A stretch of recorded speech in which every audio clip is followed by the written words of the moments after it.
I'm Lashunda Scales, your Commissioner for District 1 and President Pro Tem for the Jefferson County Commission. I want you to tune in very quickly. We have amazing people that are in the clergy, and I'm telling you, they're doing great things during the COVID-19 virus. I can't say enough. I want the video to speak for itself. Take a look.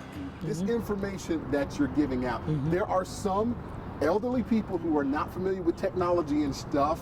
What are some of the things you guys are doing to be able to help with that? Well, first of all, let me just say that this group only represents a small number of all of us who have come together. And one thing that we know is communication is key at this time. And so what we're doing is providing information for those churches that don't have robocalling, text messaging, email capability, mobile apps, so that as the church continue on to do what they're helping us to do with the community, they can also help us to distribute information to their members and to the community that they serve. The information is very valuable because it's going to require team effort. All these pastors are here because no one organization and no one church can get the job done. It's a huge problem that's facing us, and it requires a team effort. In order to have a successful team, we have to have information, and the information has been very valuable for us. Are some of your members able to use that information or that technology, the robocalls and everything that she was talking about? Absolutely. These times for us are unprecedented, and having never been here before, we're trying to find a map forward, and we thank God for County Commissioner Scales and for all of the information she's been making available to us.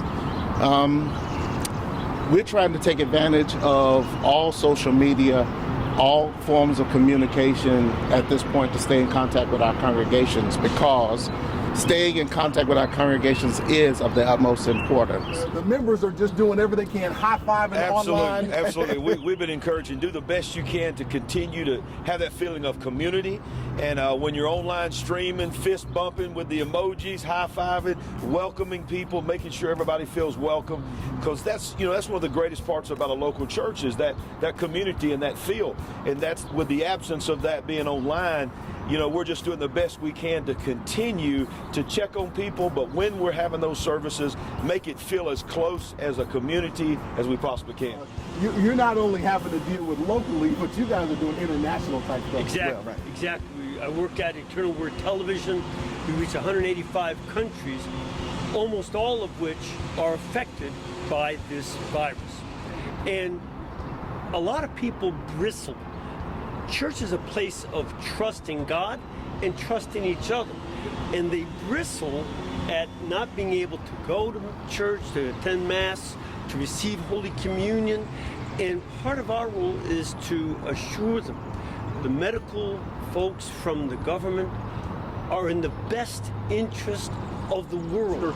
What are some of the services and information that you guys have been able to provide for the pastors? Well, let me tell you, very vital information, which first of all, because we know that most churches provide benevolence, not only for their members, but to the community. So we wanted to make sure that we place them directly with agencies such as United Way. They have a 211 that helps individuals as well as nonprofits.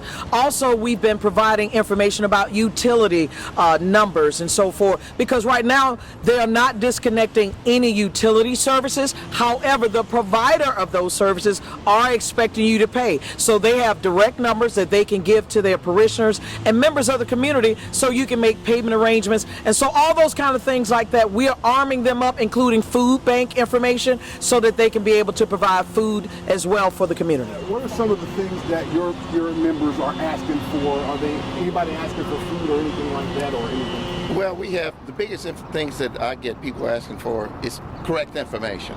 The Bible says people are destroyed for a lack of knowledge, and one of the things that has helped us out a lot with Commissioner, she's given us good information so that I can give that information back out to the congregation who could share it with others. For instance, when some people have lost their jobs, and so the information she gives has helped us to be able to point them in the right direction that they need to go to for support. So Michael Wesley, you guys as a church, you're providing food for your Yes, we're right? providing food boxes, and we're providing medical supplies, adult health aids, adult diapers, sanitizers, other kinds of things, vitamins and other things like that that help our seniors and disenfranchised in the southwest communities of Birmingham. From the courthouse to the church house to your house, everybody's concerned about sustainability.